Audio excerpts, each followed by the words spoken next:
Oke, Assalamualaikum warahmatullahi wabarakatuh. Perkenalkan, nama saya Handika Maulana Pramukti dengan NRP 5017231082 atau dikenal vulkanologi A.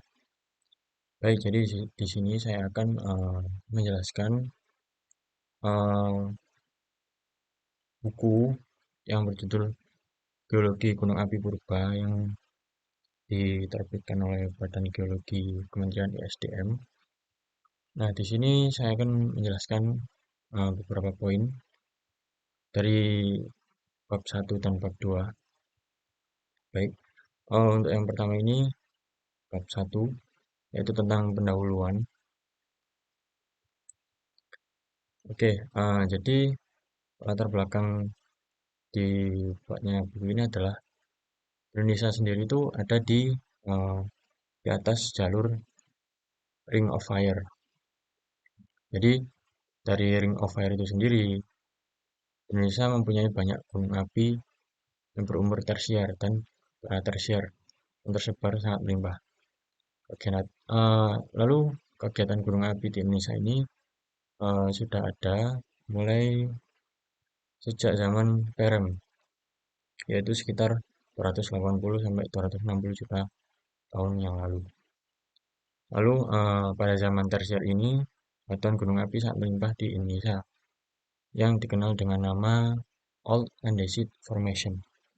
Nah, di Jawa sendiri, batuan gunung api tertua itu diperkirakan berumur kapur sampai Eosen, yaitu ada di formasi Jati Barang menurut Marjoyo 2003. Lalu di Jawa sendiri ada batuan gunung api tersier ini antara lain dikelompokkan ke dalam formasi Jampang, formasi Semilir, dan formasi Ageran.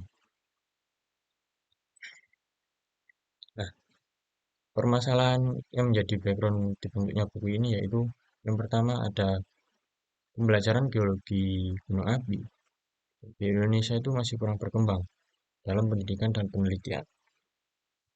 Lalu penelitian vulkanologis belum terintegrasi dengan aspek profit seperti pencarian sumber mineral dan energi.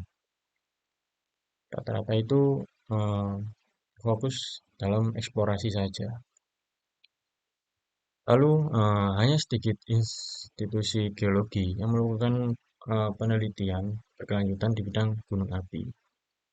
Lalu penelitian batuan gunung api tersier dan pratersier ini sendiri terbatas pada petrologi, geokimia, dan tektonika. Nah, untuk ahli geologi batuan gunung api tua kurang menguasai vulkanologi fisis dan terminologi genetik. Lalu pemikiran ahli geologi non gunung api sepenuhnya cocok untuk batuan gunung api karena perbedaan geomorfologi dan struktur geologi sendiri. Kemana ada perbedaan sudut pandang antara dua ahli. Oke, jadi maksud dan tujuan buku ini dibuat yaitu yang pertama ditujukan untuk mengemukakan adanya gunung api purba yang selama ini kurang dikenal oleh para ahli geologi maupun masyarakat awam yang sangat asing dengan gunung api purba. Lalu dengan mengetahui adanya gunung api purba, jenis, tipe, serta sebaran vertikal dan lateralnya, maka hal tersebut akan memberikan sumbangan bagi pengembangan ilmu pengetahuan ke depannya, khususnya terhadap geologi gunung api dan ilmu kebumian. Lalu manfaat terapan dari pembelajaran geologi berdasarkan penelitian geologi gunung api ini sendiri yaitu untuk mendukung eksplorasi atau pencarian sumber sumber daya baru, energi dan mineral, serta pengelolaan lingkungan geologi dan mitigasi bencana geologi. Lalu ada sekaligus untuk para ahli ini juga diharapkan dapat menjadi agent of change atau paling tidak mengembangkan metode pembelajaran geologi pada masa mendatang dari hasil penelitian gunung api purba. Lalu eh, kita masuk ke pengertian dasarnya mengenai apa ilmu gunung api. Nah, ilmu gunung api atau biasa disebut yang, yang lain vulkanologi adalah ilmu yang mempelajari permasalahan gunung api. Nah, gunung api sendiri itu apa sih? Gunung api adalah tempat keluarnya magma dari dalam bumi, permukaan, atau sudah keluar pada masa lampau. Biasanya itu membentuk sebuah gunung berupa kerucut yang mempunyai kawah di bagian puncaknya. Nah, istilah vulkanisme atau dalam bahasa Inggris vulkanisme adalah proses alam yang berhubungan dengan kegiatan kegunung apian, mulai dari asal-usul pembentukan magma di dalam bumi, hingga munculnya ke permukaan bumi dalam berbagai bentuk dan kegiatan. Jadi sangat luas lingkup vulkanologi sehingga para ahli itu membentuk organisasi profesi internasional bernama International Association on Volcanology and Chemistry of Earth Interior atau disingkat IAFC. Nah, pemberian adalah uraian tentang objektivitas data yang diamati terhadap gunung api dan vulkanisme. Oke, lalu istilah lain yang tidak kalah penting yaitu gunung api aktif. Tapi sejauh ini pemahamannya belum ada keseragaman di antara para ahli gunung api. Ada yang menyebutnya gunung api biasa, ada yang gunung api aktif. Lalu gunung api yang kegiatannya antara 50.000 sampai 100.000 tahun yang lalu dinyatakan mempunyai potensi aktif kembali atau capable volcanoes. Sedangkan gunung api yang kegiatannya lebih tua dari 100.000 tahun yang lalu itu dipandang sudah mati atau sebagai fosil gunung api. Jadi di sini tuh kalau antara 50.000 sampai 100.000 tahun yang lalu dia mempunyai potensi untuk aktif kembali, namun yang lebih dari 100.000 tahun yang lalu itu dipandang atau dinilai eh, magmanya sudah tidak aktif atau jalurnya sudah tertutup. Nah, dari pembahasan Gunung Muria di Jawa Tengah, menyatakan bahwa keaktifan suatu gunung api sangat erat hubungannya dengan kegiatan tektonik di daerah setempat. Gunung api yang berumur kurang dari 5 juta tahun yang lalu masih perlu diperhatikan kemungkinannya terjadi letusan kembali. Nah, dari pendapat ini jelas bahwa di daerah yang secara aktivitas tektoniknya masih aktif, lalu berumur kuarter, maka gunung apinya juga dipandang masih aktif atau setidaknya mempunyai potensi untuk aktif kembali, sekalipun di permukaan tidak memperlihatkan kegiatan.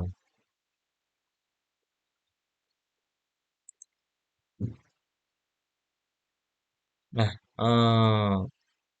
menurut Ferrari tahun 1995, beliau menjelaskan bahwa gunung api aktif ini memiliki durasi hidup yang belum terlampaui secara statistik. Tabel tabel di atas itu menunjukkan lama hidup dan waktu istirahat berbagai tipe gunung api. Dan salah satu contohnya gunung api kaldera tunggal, yang memiliki rata-rata hidup 846.000 tahun dan maksimum 3,8 juta tahun. Nah, jika batuan termuda itu berumur 500.000 tahun, gunung api masih aktif. Namun, jika umurnya lebih dari 4 tahun, ini juta tahun, atau waktu istirahat melebihi 850.000 tahun, gunung api dianggap mati. Biasanya ruang lingkup dan sistematikanya gunung api. Nah, untuk memahami geologi gunung api purba, penting untuk kita mengawali dengan pengetahuan tentang gunung api masa kini yang sudah ada di masa kini. Hal ini dapat memudahkan kita untuk memahami istilah vulkanologi, pembahasan mulai dari asal-usul magma, bentuk, struktur gunung api, serta proses erupsi yang terjadi. Terkaitan magmatisme dan vulkanisme dengan tektonika juga dijelaskan. Pengenalan gunung api purba melibatkan konsep dasar, analisis data, geomorfologi, sedimentologi, stratigrafi, dan petrologi geokimia. Meskipun identifikasi gunung api purba bawah permukaan belum dilakukan, aspek geofisika juga dibahas. Nah, untuk studi identifikasi di Indonesia itu sangat bermanfaat untuk ilmu kebumian, analisis vulkanisme, pencarian sumber mineral dan energi, serta mitigasi bencana geologi. Dan juga eh, tak lepas dari kemajuan ilmu pengetahuan yang bergerak di bidang vulkanologi. Oke, selanjutnya kita menginjak pada bab 2, yaitu tentang magma. Oke, gunung api sendiri itu merupakan jendela atau pintu keluarnya magma dari dalam bumi, atau dalam kata lain sistem solar ke permukaan.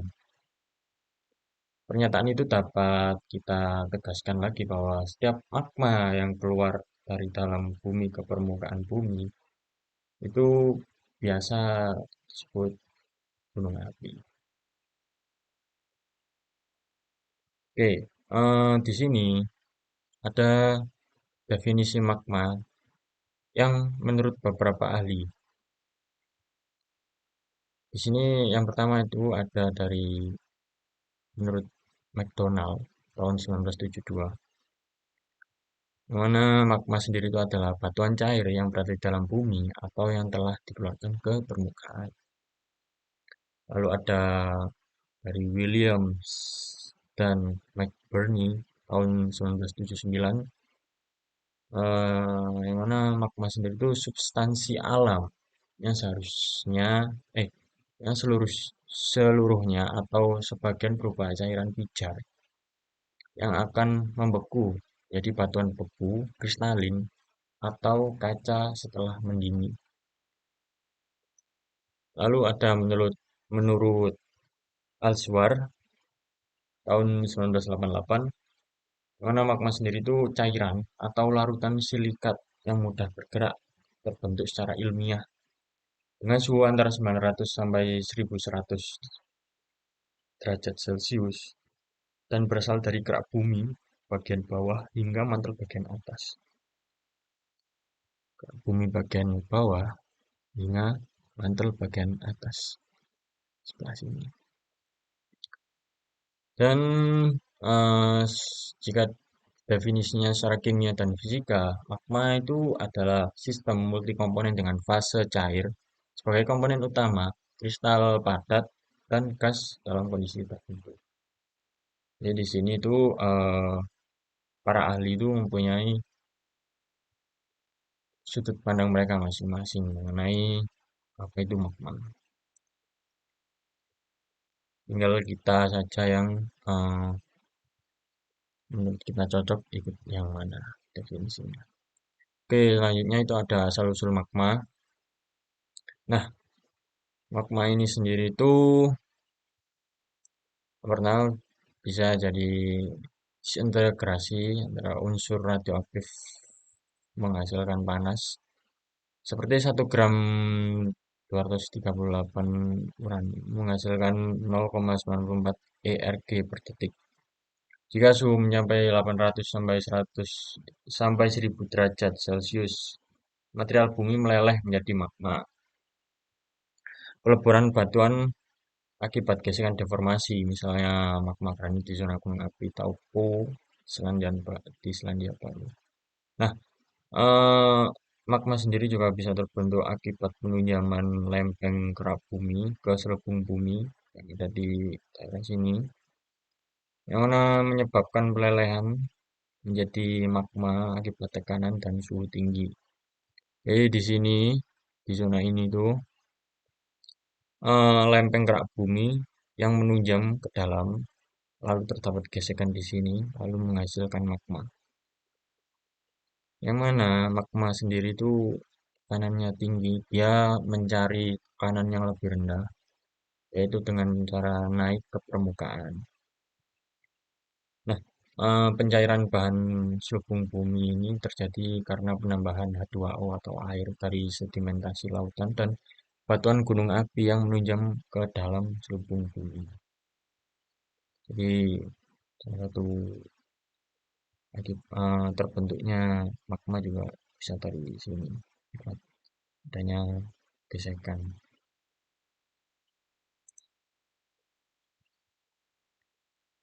Lalu bisa juga magma itu terbentuk sebagai hasil peleburan sebagian selubung bumi yang berkomposisi peridotit atau bisa disebut magma primer.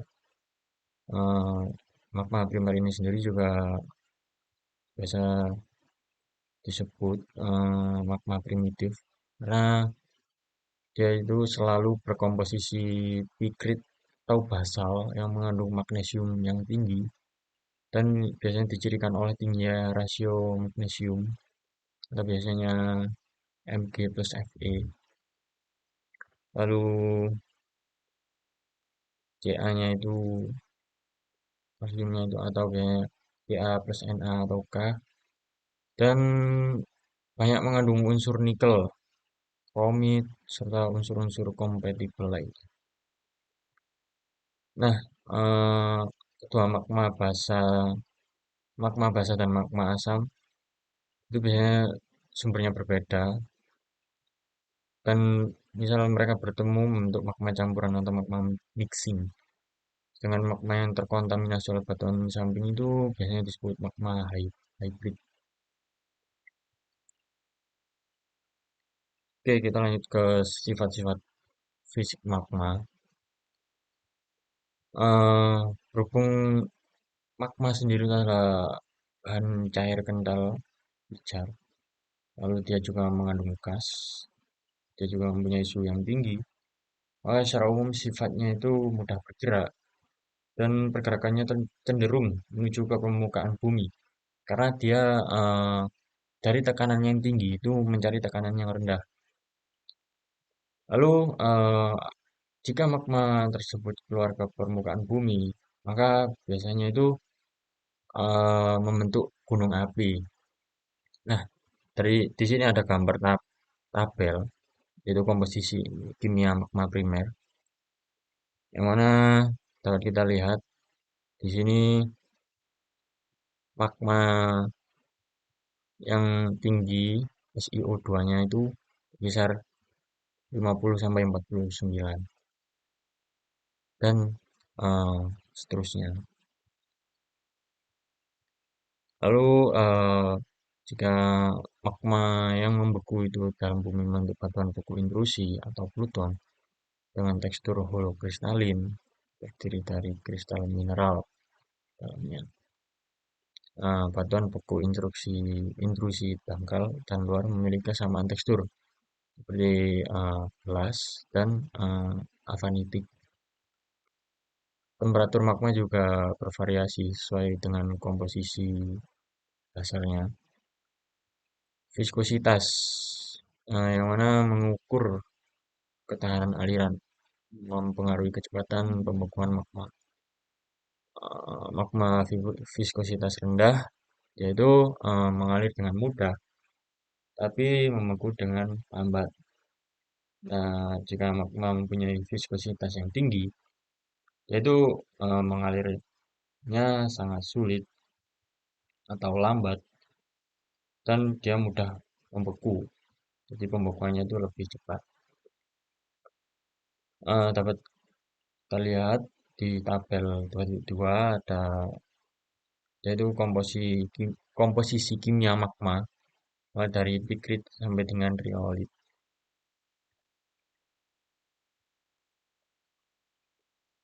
Oke, selanjutnya tadi sudah sifat-sifat fisika, sekarang kita lanjut ke sifat-sifat kimia.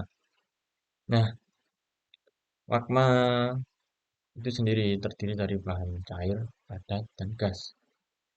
Bahan cair dan padat dikenal sebagai bahan non-volatil, yang manakala gas itu dikenali sebagai bahan volatil, yang mempunyai titik lebur rendah dan biasanya terlarut dalam magma itu sendiri.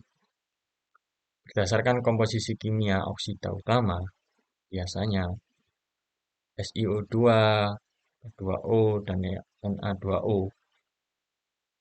Magma dapat dibagi menjadi beberapa macam. Pembagian magma berdasarkan SiO2 itu ada tiga. Yang pertama itu ada jadi magma basah, yang mana kandungan SiO2-nya itu kurang dari 53%. Lalu yang kedua itu ada magma menengah, yang mana kandungan SiO2-nya itu berkisar antara 53 sampai 63%. Lalu yang terakhir ada magma asam, yang mana SiO2-nya itu lebih dari 63%.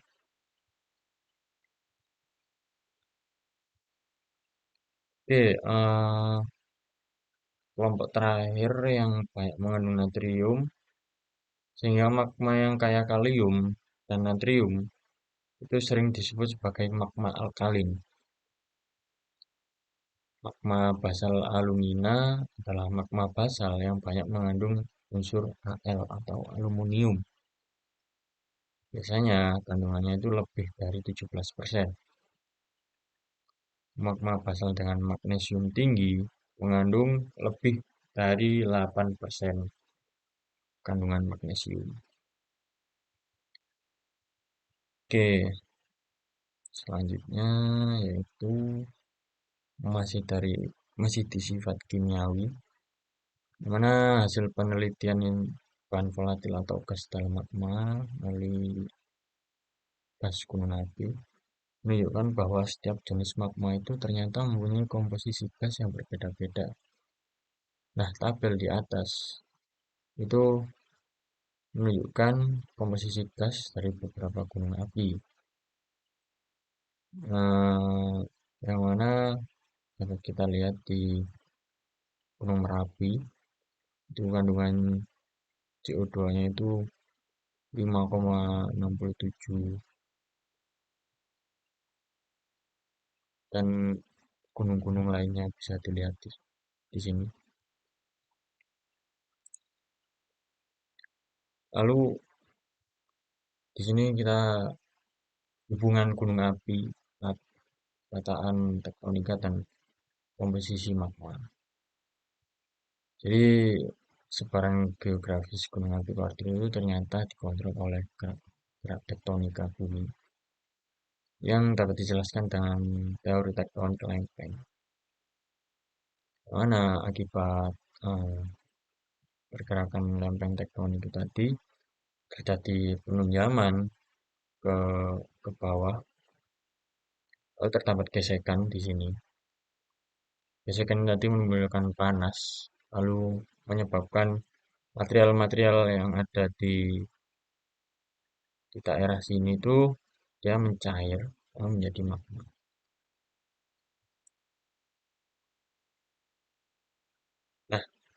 Nah, selanjutnya yaitu pemunculan gunung api ini dapat dibagi menjadi 5 kelompok. Yang pertama itu ada gunung api di pemekaran kerak tengah samudra, yang mana ya ini sendiri letaknya ada di tengah samudra, seperti ada di Iceland dan The Reunion, dengan komposisi basal itu MUR. Jadi dia itu ada di tengah-tengah samudra. Lalu ada gunung api di pemekaran kerak benua. Jadi dia terjadinya itu karena pemekaran kerak benua. Contoh aslinya ada di Ethiopian Rift atau Graben Pride. Yang ketiga ada gunung api lautan, yang mana Di sini dia munculnya itu akibat karena penipisan kerak samudra. Dan contoh nyatanya itu bisa dilihat di Hawaii. Di situ banyak sekali gunung api bawah laut. Yang mana biasanya hasil dari munculnya lava itu bentuk lava bantal karena dia keluar dari permukaan langsung terkena air laut yang mempunyai suhu yang sangat tinggi, yang sangat rendah. Dia langsung membeku secara ekstrim. Yang keempat itu ada busur gunung api di benua. Nah, eh, jadi penunjaman kerak samudra ke bawah kerak benua karena komposisi kerak samudra sendiri yang densitasnya sangat tinggi dibandingkan kerak benua, jadi dia itu menunjam ke bawah. Dan ini bisa ditemukan di Indonesia, Jepang, dan negara lainnya. Dan ini dibagi menjadi dua, gunung api tepi benua dan busur kepulauan. Yang terakhir, yang kelima itu ada gunung api di batas kerak samudra. Jadi dia itu muncul dari ditemukan dua kerak samudra.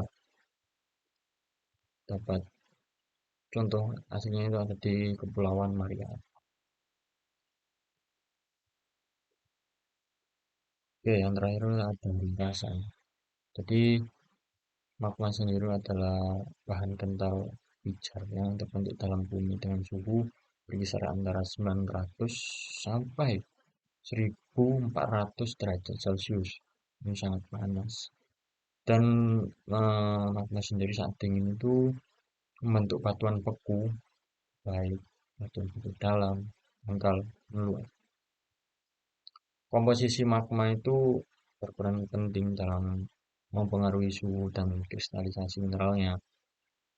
Magma primer berasal dari peleburan selubung bumi, sementara magma turunan itu akibat dari diferensiasi magma. Lalu magma itu dapat bercampur dan terkontaminasi, menghasilkan magma hybrid. Secara fisik, magma itu bersifat cair dan bergerak menuju ke permukaan karena dia mencari tekanan yang sangat rendah. Dan magma yang membeku membentuk batuan terobosan dalam dan dangkal. Setelah batuan beku keluar saat mencapai permukaan. Komposisi magma itu ditentukan oleh kandungan oksida, silika, dan alkali, serta mengandung gas seperti H2O dan CO2. Nah, itu tadi pemaparan eh, materi dari bab 1 dan bab 2 dari buku Geologi Gunung Api Purba. Dan itu tadi menurut saya yang saya kutip dalam presentasi ini itu menurut saya yang poin pentingnya saja. Dan apabila ada salah kata atau penjelasan yang kurang kurang masuk, mohon dimaafkan. Kurang lebihnya saya mohon maaf. Assalamualaikum warahmatullahi wabarakatuh.